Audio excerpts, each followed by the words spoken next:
този път пак колата е на червения отбор, но този път тя се води към два отбора, понеже се води две категории. Тази кола е не само на червения отбор, а и на жълтия отбор. На практика се води и офроуд, и спортна кола. Да. Но както виждате си основно джип. Моделът на тази кола е Баджа тръкът.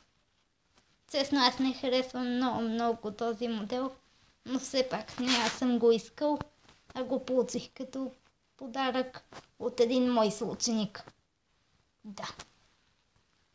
И също така, ако сте се зачудили от кой екип е Фордът, за който ви говорех във втори или трети епизод беше там.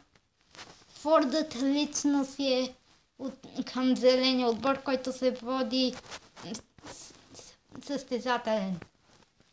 Но тъй като вие сигурно не сте чули този отговор, или аз просто не съм заснела отговорът, то просто ви отговарям сега в случай, че се е случило това недоразумение. И да се върнем на темата. Този Баджа трък, освен че е черен и е от жълто-черния, не черния, а жълто-червения отбор, и е доста добър. Но и си има един плюс. Докато другите колички могат само да се движат напред и назад, наляво, надясно, вижте той клати се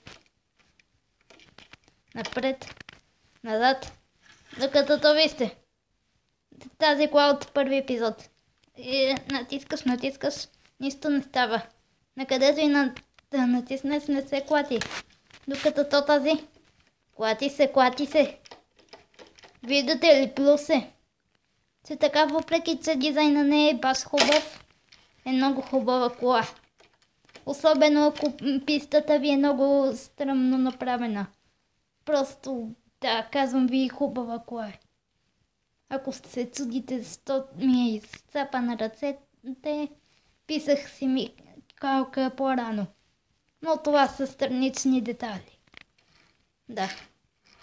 Това беше от мен. Чао.